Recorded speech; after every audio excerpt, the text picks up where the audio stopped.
So in order to be a successful outsider influencer, you have to have a couple of things. Let me just list three.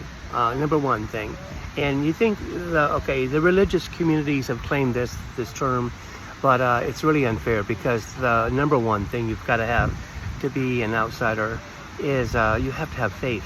You've got to have faith in yourself, and you have to have faith in the universe.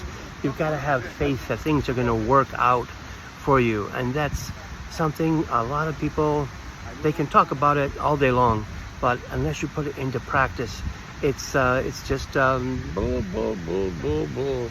So faith is the number one thing. You've got to believe that when you're hitchhiking, like I did when I was 18 years old, across the United States of America, with nothing in my pocket. Maybe I left the house with $40.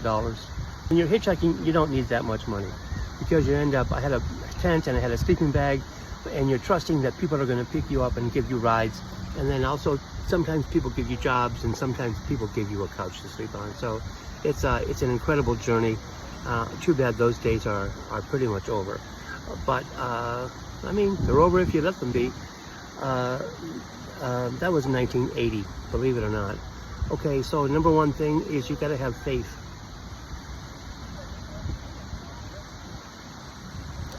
Number two thing is you have to have a certain amount of chutzpah. You got to have confidence and chutzpah. Because sometimes, I learned this from Ed Byrne, who wrote the book Vagabonding in America, which was like a Bible to me when I took that trip. I discovered this text when I was at Ferris State University, and they amazingly had this in the library, and I took that book out and I read it through many times before I actually took this trip. And so Ed Byrne was like a god to me. First he wrote Vagabonding in America, and he wrote Vagabonding in Europe, which is great. And he talked about every trick of the trade, but you've got to have a lot of chutzpah, because you might find yourself at 12 o'clock at night ending up at some truck stop. So where are you going to stay? Where are you going to sleep? Well, there's a lot of truckers, and truckers have those big cabins in the trucks. Now, I never stepped on one of those. I guess maybe I did once or twice, but I didn't make a habit of sleeping in those things. I always had a tent. And worst case scenario, I always had a sleeping bag tucked in my bag, somehow compressed. So, but you've got to have a chutzpah. You have chutzpah to walk into some place you probably don't belong and have a free meal at somebody else's wedding, or invite yourself into some community barbecue or something, or go to a church and enjoy the church treats and goodies afterwards. Like, trust me, Unitarian Universalist Church, I always thought of it like more like a bakery on Sunday. You can go to the service and they're not that hard hitting, but they always have donuts and little treats afterwards, and sometimes even have wine. So not bad. So that's number two, chutzpah. You got to have chutzpah, and you got to have, so you believe in yourself and have chutzpah. So number one, you got to have faith in yourself, in the universe, in God, whatever you want to call it. Number two, you got to have a little bit of chutzpah to know that you can pull this off. You can sneak in someplace. You can get in under the wire. You can talk your way past the doorman. That's super important. And the number three thing, and I would have to say this is the most important thing, is number three of being an outsider is being comfortable in your own skin. Being comfortable in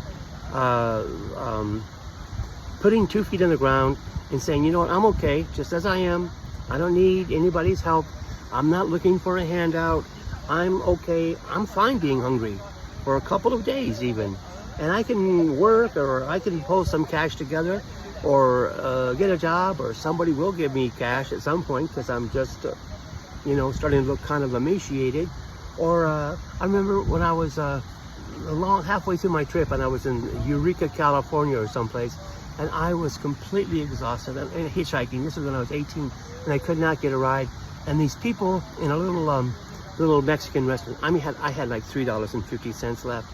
And I went in there and I was so hungry, and I said, I don't see anything in the menu for $3.50. What do you have? And they said, well, we don't have anything, but we can give you some tortillas and we can give you some rice and beans. I said, fine, I'll take it. I'll take it. That sounds great to me. So I ate that, and then they said, are you traveling? Because I had a backpack with me. I said, yes, but I can't get a ride out of this town. And they said, well, if you can't get a ride by like 9 o'clock tonight, you just come back to the restaurant. We close at 9, and we'll figure something out. So I did not get a ride by 9 o'clock, and I went back there at 9, and they said, why don't you come home with us? So it was a husband-wife team. They took me to the house. They said, here, we have a little extra little room here, and you can just stay here for the night. I spent my last $3.50 on the meal there, and maybe it was $3 I could leave a 50-cent tip, because I was very scrupulous about the tipping situation. I mean, you don't just buy something and then not tip. So I was very aware of that. So I did that. I got in that bed in the guest room, the doors closed, and I was so exhausted and so tired and so frustrated and so worried about how I was going to make it all the way back to where I needed to go. Because I was by that time worn out. I slept for 2 days before I came to, and then she opened the door and said, how are you? And I go, hello, what time is it? She goes, it's 2 days later. You've been sleeping for 2 days straight, and you can keep on sleeping, and here's some water, and here's a treat or something, so a donut or something, I don't know what it was. But anyways, that's what people do sometimes. They'll just pick you. And you know, my parents, she sent a letter to my parents after I left, because she asked for my address, the parents' address. So after I left, I think they gave me 20 bucks. They said, you know, we've been where you are. Here's 20 bucks. You've rested. We've given you some food for the road. You've eaten, and now, you know, you feel good. You can do the rest of the trip. So you got to have the self-reliance that you can make it. You're not going to break. Something's going to come through, but you have to have trust in yourself that, yeah, I might be hungry for a couple of days.